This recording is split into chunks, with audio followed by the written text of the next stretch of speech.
ಇದು ಚಿಕ್ಕಬಳ್ಳಾಪುರದ ತಾಯಿ ಮತ್ತು ಮಕ್ಕಳ ಆಸ್ಪತ್ರೆ. 150 ಹಾಸಿಗೆ ಹೊಂದಿರುವ ಈ ಸರ್ಕಾರಿ ಆಸ್ಪತ್ರೆ ಖಾಸಗಿ ಆಸ್ಪತ್ರೆಗಳನ್ನು ಸೆಡ್ ಹೊಡೆಯುವ ಮಾದರಿಯಲ್ಲಿರುವ ತಾಯಿ ಮಕ್ಕಳ ಆಸ್ಪತ್ರೆಯಾಗಿದೆ. ದಿನಕ್ಕೆ ನೂರಾರು ಸಂಖ್ಯೆಯಲ್ಲಿ ಜಿಲ್ಲೆಯ ಹೊರ ರೋಗಿಗಳು, ಮಕ್ಕಳು, ತಾಯಂದಿರು, ಬಾಣಂತಿಯರು ಆಸ್ಪತ್ರೆಗೆ ಬರುತ್ತಾರೆ. ಆದರೆ ಸ್ವಚ್ಛತೆಯಲ್ಲಿ ಒಂದು ಹೆಜ್ಜೆ ಹಿಂದೆ ಹೋಗಿದ್ದು ತಾಯಿ ಮತ್ತು ಮಕ್ಕಳ ಆಸ್ಪತ್ರೆ ಆವರಣ ಮಾತ್ರ ಕುಡುಕರ ಅಡ್ಡೆಯಂತಾಗಿದೆ.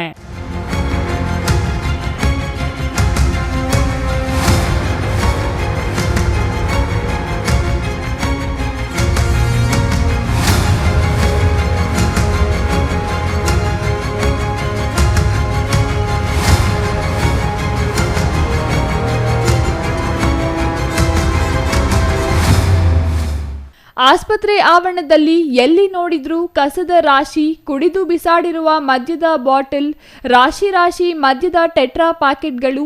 ಇದನ್ನು ಕಂಡ ಸ್ಥಳೀಯರು ಇದೇನು ಆಸ್ಪತ್ರೆ ಆವರಣವೋ ಅಥವಾ ಕುಡುಕರ ತಾಣವೋ ಎಂಬ ಸಂಶಯ ವ್ಯಕ್ತಪಡಿಸಿದ್ದಾರೆ. ಇದಕ್ಕೆ ಸಂಬಂಧಿಸಿದ ಅಧಿಕಾರಿಗಳು ಕಣ್ಣು ಇದ್ದು ಕುರುಡರಂತೆ ಆಗಿದ್ದಾರಾ ಎಂಬ ಪ್ರಶ್ನೆ ಎದುರಾಗಿದೆ. ಆಸ್ಪತ್ರೆಯ ಪಾರ್ಕಿಂಗ್, ಖಾಲಿ ಮೈದಾನ ಸೇರಿದಂತೆ ಕಾಂಪೌಂಡ್ ಮೇಲೆಲ್ಲ ಮದ್ಯದ ಪಾಕೆಟ್ಗಳು ರಾರಾಜಿಸುತ್ತಿದೆ. ಹೀಗಾಗಿ ಮುಂದಿನ ದಿನಗಳಲ್ಲಾದರೂ ಸಂಬಂಧಿಸಿದ ಅಧಿಕಾರಿಗಳು ಇಲ್ಲವೇ ವೈದ್ಯರು ಈ ಬಗ್ಗೆ ಗಮನ ಹರಿಸಿ ಕುಡುಕರ ಹಾವಳಿಗೆ ಕಡಿವಾಣ ಹಾಕಬೇಕೆಂದು ಸಾರ್ವಜನಿಕರು ಆಗ್ರಹಿಸಿದ್ದಾರೆ. ಏನಿದು ತಾಯಿ ಮತ್ತು ಮಕ್ಕಳ ಆಸ್ಪತ್ರೆ ಅಂದರೆ ಸೂಕ್ಷ್ಮವಾಗಿ ಇರಬೇಕಾಗುತ್ತೆ. ಇಲ್ಲಿ ತುಂಬ ಸ್ವಚ್ಛತೆಗೆ ತುಂಬ ಪ್ರಾಮುಖ್ಯತೆಯನ್ನು ಕೊಡಬೇಕಾಗುತ್ತೆ. ಆದರೆ ಇಲ್ಲಿ ಆ ಸ್ವಚ್ಛತೆ ಎಲ್ಲೂ ಕಾಣಿಸ್ತಾ ಇಲ್ಲ. ಇಲ್ಲಿ ನೋಡಿ, ಇಲ್ಲಿ ಆವರಣದಲ್ಲಿ ಈ ಕಾಂಪೌಂಡೆಲ್ಲ ಸುಮಾರು ಕಡೆ ನಾನು ಓಡಾಡ್ಕೊಂಡು ಬಂದೆ. ಈ ಕಸ, ಈಗ ಏನು ಈ ಅಡಿಕೆ ತಟ್ಟೆಗಳು, ಊಟ ಮಾಡಿರೋ ತಟ್ಟೆಗಳಿಂದ ಹಿಡಿದು ಈ ಕಡೆ ಆಂಜನೇಯ ಸ್ವಾಮಿ ದೇವಸ್ಥಾನ ಇದೆ ಫ್ರಂಟ್ ಗೇಟ್ ಹತ್ರನೇ. ಹಿಂದ್ಗಡೆ ನೋಡಿದ್ರೆ ಸಾರಿ ಯಾರು ಕುಡಿದಿರೋ ಪಾಕೆಟ್ಗಳು ಮತ್ತು ಬೀರ್ ಬಾಟ್ಲುಗಳು ತುಂಬ ಗಲೀಜಿದೆ. ಸರ್ಕಾರಿ ಆಸ್ಪತ್ರೆ ಇದು, ತಾಯಿ ಮತ್ತು ಮಕ್ಕಳ ಆಸ್ಪತ್ರೆ. ಕ್ಲೀನೆಸ್ಗೆ ತುಂಬ ಪ್ರಾಮುಖ್ಯತೆ ಕೊಡಬೇಕಾಗುತ್ತೆ. ಆ ಪ್ರಾಮುಖ್ಯತೆ ಕಾಣಿಸ್ತಾ ಇಲ್ಲ.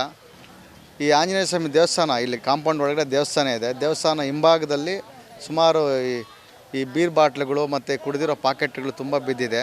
ಇಲ್ಲಿ ನೋಡ್ಬೋದು ನೀವು, ಬಸ್ ಪಕ್ಕದಲ್ಲೇ ಬೀರ್ ಬಾಟ್ಲುಗಳಿದ್ದಾವೆ. ಎಲ್ಲೂ ಸ್ವಚ್ಛತೆ ಕಾಣಿಸ್ತಾ ಇಲ್ಲ, ತುಂಬ ಗಲೀಜಿದೆ.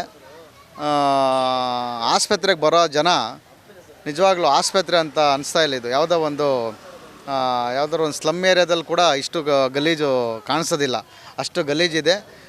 ಕೂಡಲೇ ಇದನ್ನು ಸಂಬಂಧಪಟ್ಟ ಇಲಾಖೆಯವರು ಇದನ್ನು ಗಮನ ಹರಿಸಿ ಸ್ವಚ್ಛತೆಗೊಳಿಸಬೇಕಾಗಿ ನನ್ನ ಮನವಿ. ಸರ್ಕಾರಿ ಆಸ್ಪತ್ರೆಯ ಆವರಣದಲ್ಲಿ ಸ್ವಚ್ಛತೆ ಕಾಪಾಡುವ ನಿಟ್ಟಿನಲ್ಲಿ ಸಂಬಂಧಿಸಿದವರು ಗಮನ ಹರಿಸಲಿ. ಸಂಬಂಧಿಸಿದ ಅಧಿಕಾರಿಗಳು ಸೂಕ್ತ ನಿಗಾ ವಹಿಸಿ ಆಸ್ಪತ್ರೆ ಆವರಣವನ್ನು ಸ್ವಚ್ಛವಾಗಿ ಇಡಬೇಕೆಂಬುದು ಸಾರ್ವಜನಿಕರ ಆಗ್ರಹವಾಗಿದ್ದು, ಈ ನಿಟ್ಟಿನಲ್ಲಿ ಸಂಬಂಧಿಸಿದವರು ಗಮನ ಹರಿಸಲಿದ್ದಾರಾ ಎಂಬುದನ್ನು ಕಾದು ನೋಡಬೇಕಿದೆ. ಮೊದಲನೇದಾಗಿ ಮಾಧ್ಯಮ ಮಿತ್ರರಿಗೆ ನಮಸ್ಕಾರ. ಈಗ ತಾನೇ ನೀವು ನನ್ನ ಗಮನಕ್ಕೆ ತಂದಿದ್ದೀರಾ. ಏನಂದರೆ ಮಹಿಳಾ ಮತ್ತು ಮಕ್ಕಳ ಆಸ್ಪತ್ರೆಯಲ್ಲಿ ಕುಡಿದ ಬಾಟಲ್ಗಳು ಮತ್ತು ಇತರ ವಸ್ತುಗಳು ಹಾಸ್ಪಿಟಲ್ ಎದುರುಗಡೆ ಮತ್ತು ಹಾಸ್ಪಿಟಲ್ ಸುತ್ತಮುತ್ತ ತುಂಬ ಇದೆ ಅಂತ ನೀವು ನನ್ನ ಗಮನಕ್ಕೆ ತಂದಿದ್ದೀರಾ. ಇವಾಗ ಮೊದಲನೇದು ಏನಾಗ್ತದೆ ಅಂದರೆ, ಹಾಸ್ಪಿಟಲಲ್ಲಿ ಸಾರ್ವಜನಿಕರ ಹಾಸ್ಪಿಟಲ್ ಅಂದರೆ ಅದು ದೇವ್ರ ಸಮಾನ ಇರಬೇಕದು. ಅಲ್ಲಿ ಹಾಸ್ಪಿಟಲಲ್ಲಿ ಇನ್ಫೆಕ್ಷನ್ ಆಗದೆ ಥರ ನಾವು ನೋಡ್ಕೋಬೇಕಾಗ್ತದೆ, ಒಳಗೆ ಮತ್ತು ಹೊರಗಡೆ. ಮೊದಲೇದು ಯಾರೇ ಬರಲಿ ಹಾಸ್ಪಿಟಲಲ್ಲಿ ನೋಡಿದ್ರೆ ಸ್ವಚ್ಛತೆಗೆ ಮೊದಲನೇ ಆದ್ಯತೆ ನಾವು ಕೊಡಬೇಕಾಗ್ತದೆ. ಬಟ್ ಇಲ್ಲೇನಾಗ್ತದೆ, ದಿನಕ್ಕೆ ನಮಗೆ 500ರಿಂದ 600 ಔಟ್ ಪೇಷಂಟ್ಸ್ ಬರ್ತಾರೆ ಮತ್ತು ಇನ್ ಪೇಷಂಟ್ಸ್ ಒಂದು 150ರಿಂದ 200 ಜನ ಇರ್ತಾರೆ. ಅವ್ರು ಅಟೆಂಡರ್ಸ್ ಬಂದವ್ರು ಏನು ಮಾಡ್ತಾರೆ, ಸಾಯಂಕಾಲ 6-7 ಗಂಟೆ ಆದಮೇಲೆ ಕತ್ಲೆ ಆದಮೇಲೆ ನಮ್ಮ ಸೆಕ್ಯೂರಿಟಿ ಗಾರ್ಡ್ ಬರೀ ಹಾಸ್ಪಿಟ್ಲ್ ಒಳಗಡೆ ಮತ್ತು ಹೊರಗಡೆ ಒಬ್ಬರು ಮಾತ್ರ ಇರ್ತಾರೆ. ಆ ಟೈಮಲ್ಲಿ ಏನು ಮಾಡ್ತಾರೆ, ಇವ್ರು ಮುಂದೆಗಡೆ ಪಾರ್ಕ್ ಥರ ಒಂದು ನಾವೇನು ಜಾಗ ಬಿಟ್ಟಿದ್ದೀವಿ, ಅದು ಪಾರ್ಕಿಂಗ್ ಅಂತ ಜಾಗ ಬಿಟ್ಟಿದ್ದೀವಿ. ಆ ಪಾರ್ಕಿಂಗ್ ಜಾಗದಲ್ಲಿ ಈ ಗೊತ್ತಿಲ್ಲದವರು ಏನು ಹಾಸ್ಪಿಟಲ್ಗೆ ಬಂದಿರೋದು ಅಟೆಂಡರ್ ಇರ್ಬೋದು, ಇಲ್ಲ ಹೊರಗಡೆ ಜನನೂ ಇರ್ಬೋದು, ಅಲ್ಲಿ ಬಂದು ಈ ಥರ ದುಶ್ಚಟಗಳು, ಈ ಸೇವನೆ ಮಾಡೋದು, ಸಿಗರೇಟ್ ಸೇದೋದು ಮತ್ತು ಅಲ್ಲೇ ಬಿಸಾಡಿ ಹೋಗ್ತಾರೆ. ಬಟ್ ನಾವು ನೋಡಿದಾಗೆಲ್ಲ ಕ್ಲೀನ್ ಮಾಡ್ತಿದ್ವಿ. ಬಟ್ ಎಷ್ಟಂತ ಕ್ಲೀನ್ ಮಾಡೋದಿದು? ನಗರಸಭೆಯವರು ಕ್ಲೀನ್ ಮಾಡ್ತಾಯಿದ್ದಾರೆ, ನಮ್ಮ ಸ್ವಚ್ಛತಾ ಸಿಬ್ಬಂದಿಗಳು ಕ್ಲೀನ್ ಮಾಡ್ತಾಯಿದ್ದಾರೆ. ಬಟ್ ಈ ಸಾರ್ವಜನಿಕರು ಇದರಲ್ಲಿ ಸ್ವಲ್ಪ ಎಚ್ಚೆತ್ತುಕೊಳ್ಬೇಕು. ಯಾಕಂದರೆ ಈ ಹಾಸ್ಪಿಟ್ಲ್ ಅಂದರೆ ದೇವಸ್ಥಾನ ಸಮಾನ. ಇದನ್ನು ನಾವು ಸ್ವಚ್ಛತೆ ಇಟ್ಕೊಂಡಿಲ್ಲ ಅಂದರೆ ಇದು ನಿಮ್ಮ ಆಸ್ತಿ. ಇದು ಹಾಸ್ಪಿಟ್ಲು ನಮಗೊಬ್ಬರಿಗೆ ಬರೋದಿಲ್ಲ, ಡಾಕ್ಟರ್ಸ್ಗಳು ಅಂತಲೇ ಬರೋದಿಲ್ಲ. ಇದು ನಿಮ್ಮ ಆಸ್ತಿ. ನಿಮ್ಮ ಆಸ್ತಿನ ನೀವು ಚೆನ್ನಾಗಿ ನೋಡ್ಕೊಂಡಿಲ್ಲ ಅಂದರೆ ನಿಮಗೇ ಇದು ಕೆಟ್ಟ ಹೆಸರು. ದಯವಿಟ್ಟು ಏನು ಸಾರ್ವಜನಿಕರು ನಮ್ಮ ಹಾಸ್ಪಿಟ್ಲಿಗೆ ಬರ್ತೀರಾ, ನೀಟ್ನೆಸ್ಗೆ ಮೊದಲು ಪ್ರಾಮುಖ್ಯತೆ ಕೊಡಿ. ಈ ಎಣ್ಣೆ ಬಾಟ್ಲ್ಗಳು ಬಿಸಾಡಿ ಹೋಗೋದು, ಇಲ್ಲೇ ಸುತ್ತಮುತ್ತ ಎಲ್ಲ ನೀವು ನೀಟಾಗಿ ಇಟ್ಕೊಂಡಿಲ್ಲ ಅಂದರೆ ಅದು ನಮಗೆ ಕೆಟ್ಟ ಹೆಸರು ಬರ್ತದೆ. ದಯವಿಟ್ಟು ಇದು ಮಾಡಬೇಡಿ ಅಂತ ನಾನು ಸಾರ್ವಜನಿಕರಲ್ಲಿ ಮತ್ತೆ ಮನವಾಗಿ ಕೇಳ್ಕೊಳ್ತೀನಿ. ದಯವಿಟ್ಟು ಇಲ್ಲಿ ಈ ಹಾಸ್ಪಿಟ್ಲಿಗೆ ಬಂದರೆ ನೀವು ಪೇಷಂಟ್ನ ನೋಡ್ಕೊಂಡು ಹೋಗಿ.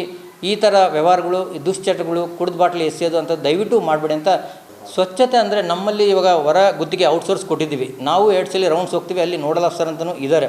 ಬಟ್ ಏನಾಗ್ತದೆ, ದಿನ ಕ್ಲೀನ್ ಮಾಡಿದಷ್ಟು ನೈಟ್ ಆಫ್ಟರ್ 7-7:30 ಸಾಯಂಕಾಲ 7 ಈ ಜನಗಳು ಎಂಟ್ರಿ ಆಗಿ ಈ ಥರ ಮಾಡ್ತಾರೆ. ನಾವು ಎಷ್ಟು ಸಲ ಹೇಳಿದ್ರು ಇವರು 7 ಗಂಟೆ 8 ಗಂಟೆ 9 ಗಂಟೆ ಆದಮೇಲೆ ಇವಾಗ ನಾವೇನು ಹಾಸ್ಪಿಟಲ್ ಬಾಕ್ಲಾಗ್ತೀವಿ, ಆಮೇಲೆ ಬಂದು ಈ ಕೆಲಸಗಳು ಮಾಡ್ತಾರೆ.